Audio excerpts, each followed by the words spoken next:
Alrighty. Wanted to do a little promo for the record that we released this winter because I finally listened to it all the way through for the first time since forever. Um, Making a record is, at least for me, is a very kind of pell-mell experience. You're doing little pieces here and there, and then you work on one thing for a little bit, you work on another, and it can get pretty chaotic. And then when you finally finish it, you're already off to the next thing, and that's what it can be part of the conundrum for releasing music, at least for me, because I am admittedly not the greatest marketer or promoter or whatever with the music stuff, but here we are. So, Dos Zorros is a record that I made with Mark McCann, and his son Ryder helped out filming, but really it was me and Mark for, I don't know how long it took us. Maybe he can chime in and tell me if I'm wrong, but I think it was like a week. And we just like fucking went all out. It might have even been less than a week. We just went all out. We were at his house in North Carolina, and I didn't bring anything. I used 100% of his equipment, 100% of his instruments. So it's a pretty great place. And yeah, if you're in the North Carolina area or even not, it's a pretty fantastic studio. So basically, what happened is we had never really like worked together. We've known each other. He's like family. I've known him for over 30 years. I met him when I was 12 and he was 17. So we've known each other a really, really long time, and we've lived with each other at various times. And then I think in like 2005, I just, I moved away from North Carolina, and we hadn't seen each other in 15 years. And the pandemic hit, and I was tired of living in, or not, I never moved, but I was tired of being in the Northeast, especially during the pandemic. So I was doing a lot of traveling to the South, and he was a pit stop. He was like a frequent pit stop. I was doing this trip over and over the winters in the pandemic, and we reconnected, and we played music casually, but we never did any work. And so we got to talking. He has all these instruments. He has the studio. Blah blah blah. I like being there, especially in the winter. I like being there no matter what, but I like being there in the winter. Let's make a record. And what we wanted to do was we wanted to see if we. I can't decide if I wanted to talk about this in the order that we recorded it or the order that the album is. Maybe I'll just do maybe I'll do a little bit of both. But we hadn't worked together at all, and I certainly had an idea. I've done a lot of recording, and I have not done a ton of filming. I've certainly not been a part of. Just hit the pizza shop and crushed subs, so I'm a little finally grounded. But yeah, so we wanted to just see if we could even do it. And so we were like, okay.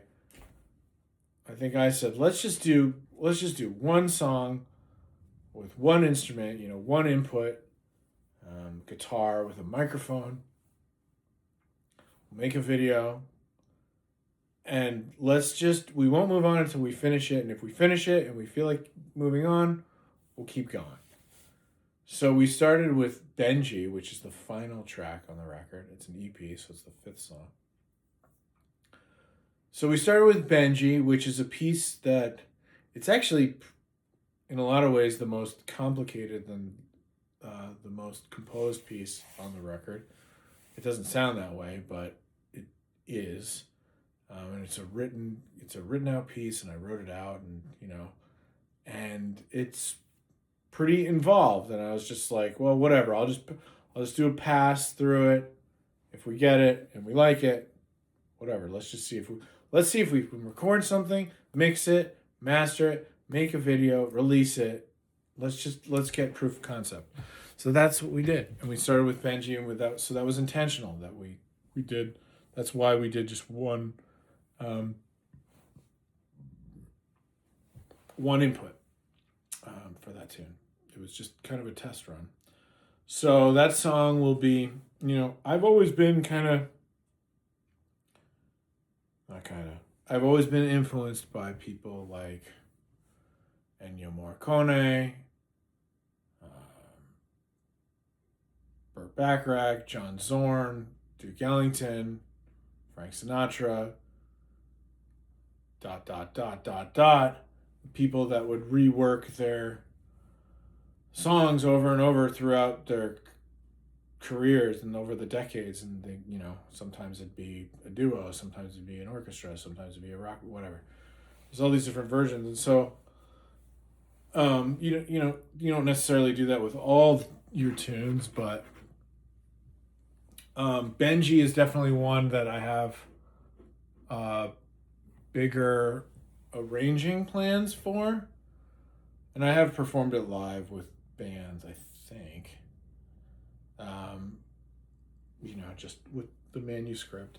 But so anyways, it was just a test run. So the piece has enough, any piece should have enough integrity to be played solo. So that's Benji. And then once we did that, we're like, fuck it, let's keep going. And I think the next one was Lloro por quererte. Cariñito. So Cariñito is, I should know more about this song and I don't, but I heard it, I believe it's a Peruvian, like a traditional Peruvian song, and I heard that they sing it in Colombia. So I work with I'll get into that later, but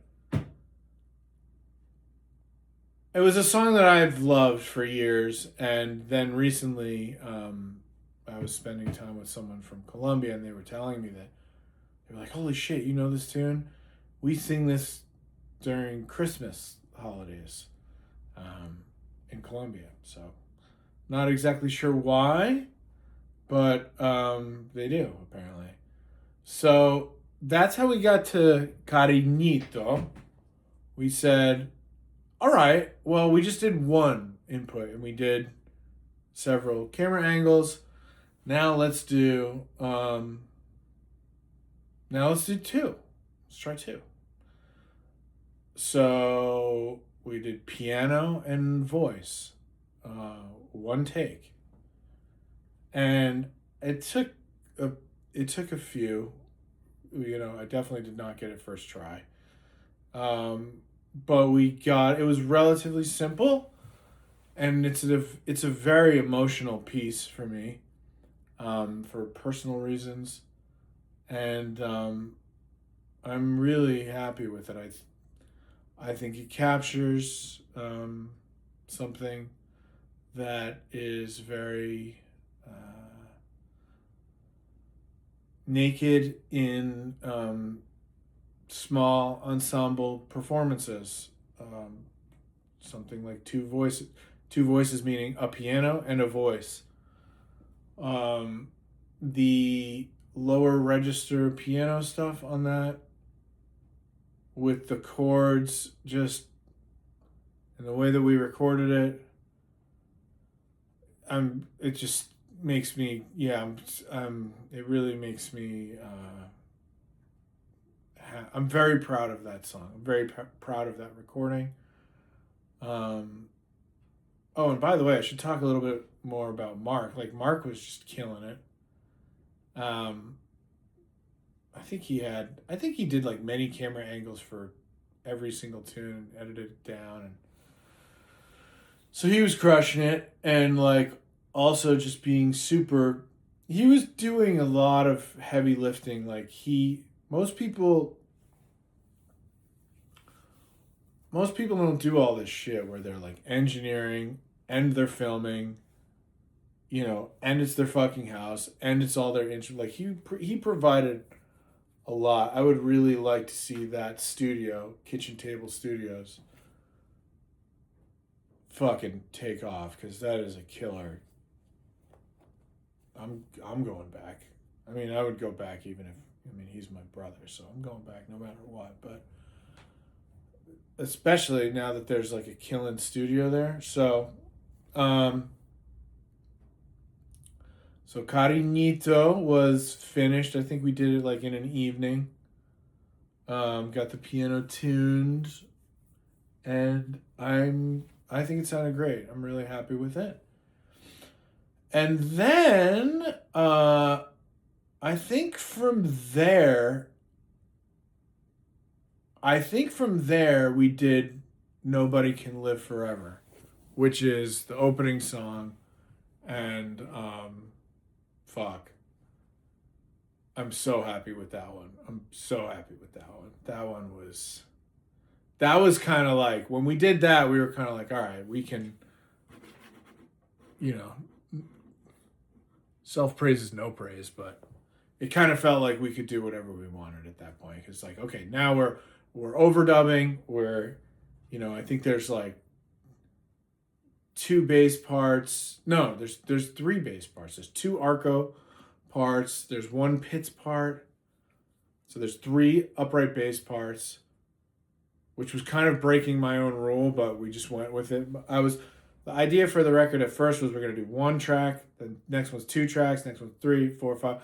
By the time we got to 3 with Nobody Can Live Forever, we're like, fuck it, let's do as many. We can do this. Let's do as many as we want. So we started getting more liberal with overdubs and takes. And Mark had to be super organized with all the film stuff, which was amazing. So, and just a fucking blast. It was a lot of fun. So I think I did acoustic guitar first and sang the whole thing through. Got the one we wanted. Then we did a bunch of upright bass takes. I think that's it. I can't remember. Is there another acoustic guitar on that? I think that's it. But there's no like, it's like no frills, no thrills. Really, really simple.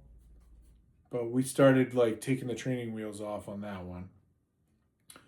And that song is really special to me because it's by one of my favorite. I never knew him, but composers and people the guy's just a monster. Tim Maia from Brazil. Recently watched a bunch of his concert footage with Will Galbraith, and just I couldn't believe how good it was. But anyways, so check him out if you haven't already. But the lyrics are incredible and really powerful, and he's the fucking best. So that's a cover of a Tim Maia song. I don't know when it came out. Maybe in the 70s, when he was doing, what was it called, La Cultura Racional. He was kind of in like a fucking cult. And I think he had just gotten out of it, and then he started writing this type of shit. Like fuck all this shit. And I think that's what that song is about, I think. So we finished that. And pretty certain what happened next was a stilo, but we were not intending on doing that. I was going to do another piece that we did not do that I will probably do this summer, like a super arranged piece. Like, now we were like, all right, fuck it. Let's really do a bigger piece with like a shitload of instruments, and let's go big. But that morning, I think it was that morning we were about to record. I'm almost certain it was that morning. We were about to record this other piece, and the guy who makes all the current movies, all that surf footage and documentaries, he's buddies with Mark and buddies with Ryder, and he's like, hey, you guys want to do a song for this documentary I'm doing? And we're like, at first, I'll be honest, I was a little not annoyed. Maybe I was annoyed, but I just didn't want to change directions. I was like, no, fuck this. I want to, sometimes when I get on a path of what I'm doing, I don't really feel like budging. But I was like,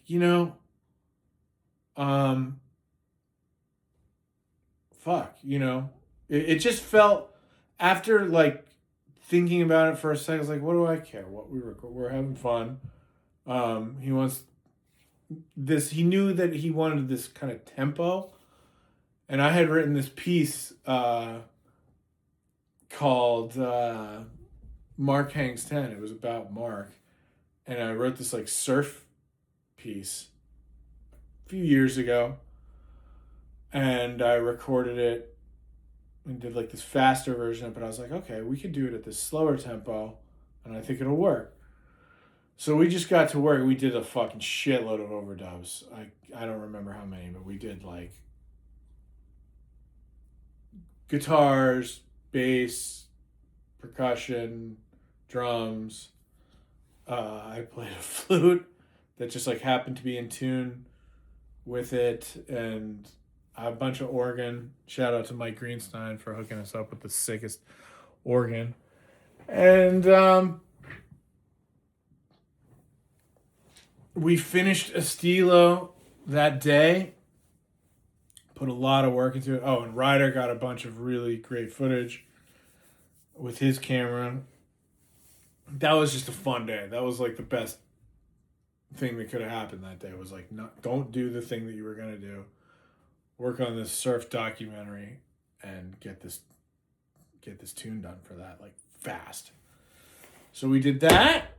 And then that left Desastre Natural, which is, I believe, was the final piece that we recorded for the record.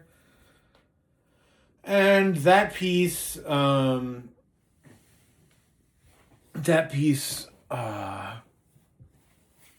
fuck. I mean, I could talk a long time about that piece.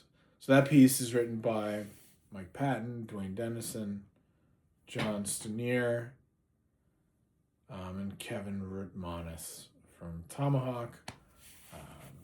Came out maybe like 20 plus years ago. And they are one of my favorite bands, and I wanted to... This record was like a hybrid of like Latin pieces or Spanish pieces and, English pieces. Like we were also alternating between English and Spanish as as an exercise, as an etude, and as, kind of just practicing for a lot of reasons. But one of the reasons is we're working on starting up this non-profit. I don't want to talk about it too much, but it's a lot of work. And but we're working to get to a point where we can provide finances for musicians and artists in the Americas. So that's America and Latin America as well. So so that's our goal. That's our mission. And there's a lot that goes into that, and there's a lot of reason that I landed on that, and that's maybe a story for another day. But when I was kind of, I don't know, coming up as a musician, you kind of like, it was kind of, I don't know how to say it. Like, you didn't want to do a cover song by someone who was like, who you were so obviously like trying to sound like, who you were so obviously influenced by. People would always try to do like weird ass covers of like a really obscure band or something that like sounds nothing like your band, and then you cover that and you go, oh wow, aren't I weird and eccentric and esoteric and this. And I gotta be honest, now I'm at the point where I'm like, I don't give a fuck if you know who I want to sound like. Like, yeah, I love Tomahawk. Obviously, I love Tim Maya. I love, like, I'll fucking cover the Beatles. You know, I mean that doesn't sound like that radical, but you know, years ago when we were younger, we would not. Me and my friends, you would just never feel comfortable covering a band that you like so obviously loved, and were like trying to say. Now I'm like, I don't give a fuck. I'll cover my friend's song who I like sound exactly like. So, and I do. So, as long as you do it respectfully and tastefully, and keep the integrity of the piece, I think it's respectful, and I think it's workable. And also, I want to say this about cover songs. When you fucking do a cover song, not always, but usually it's like if you just make it sound like the original. I'm kind of off topic here, but that's pretty fucking boring, dude. Like, I'm not going to name any names, but I see people do covers. They're in a position to do whatever they want, play whatever they want, and then they do a fucking cover, and it's like exactly like the original. Or even worse, they'll do a cover of a cover. Again, I'm trying not to name any names and cite examples, but I have a bunch of examples. And it's like they'll do a cover of a cover. So someone will make a cover song and like change it and fuck it up and make it really cool. And then someone will cover that like exactly the same. It's like, dude, you don't think we know what you're doing? Like, same instrumentation, same everything, just, it's sick. So, like, there's exceptions to that rule, but that's a fucking rule, okay? For the most part, I would like to say. It's like, have some authenticity and have some integrity with when you pay homage to something. Is like, I don't know, change it up a little bit, change the instrumentation, change the feel. I don't know, do whatever the fuck you want if it's working for you, but like, just know that like your audience is like, oh great, dude, it sounds exactly like the other version. That, like, why wouldn't I just listen to that original version if you're just gonna do it exactly like that? So anyways,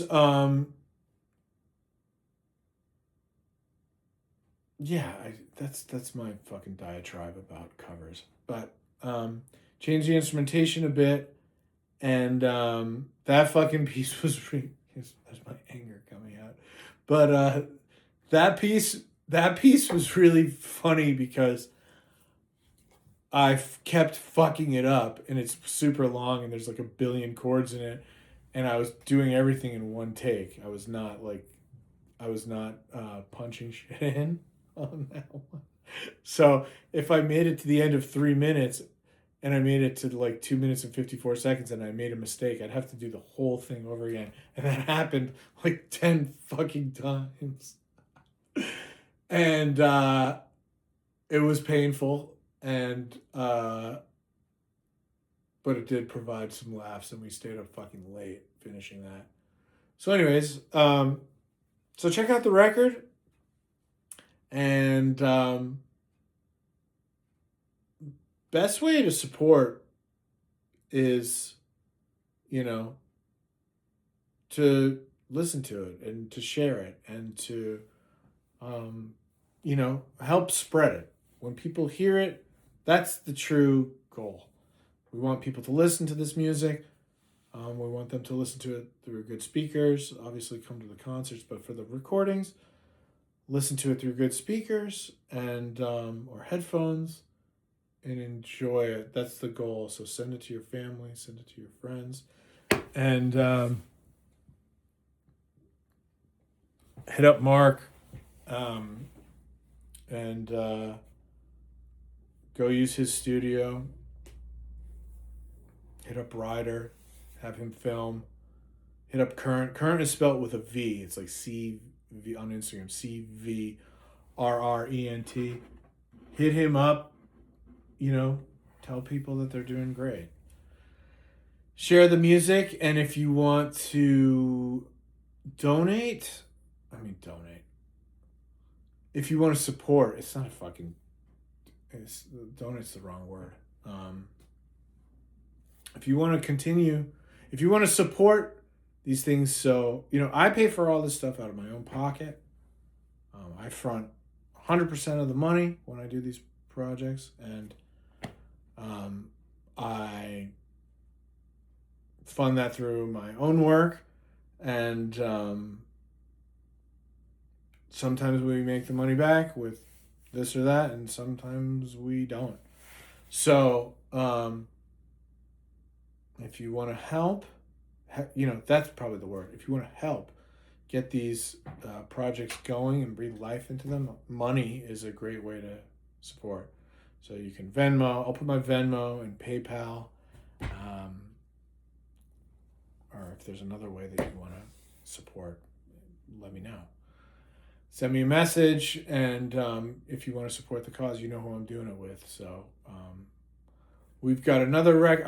I'm about to finish another record this spring with Alex Spiegelman from a few years ago, with Mike Stavitz, Josh Thomas, Dave Canelio.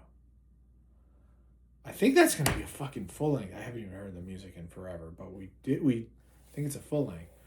So that'll be finished in a couple weeks, and then I'm going out to Portland to make a record with those same guys and film with Mark and Paul Dilley. And a bunch of other shit in the works for this year, so I'm excited. So thanks for making it this far. Share the music, listen to the music, listen to Dos Zorros. Oh, and I got the name because I was walking around Wilmington and I saw these two foxes that were just like totally unafraid of me and people, and I'd never seen anything like it. They were just like cleaning each other and cuddling in the sun. It was very trippy and beautiful. So anyways, thanks for watching. Dos Zorros, Andrew Demola, on all platforms. Get in touch with us. Help out, support in any way that is comfortable for you. Thanks so much, y'all.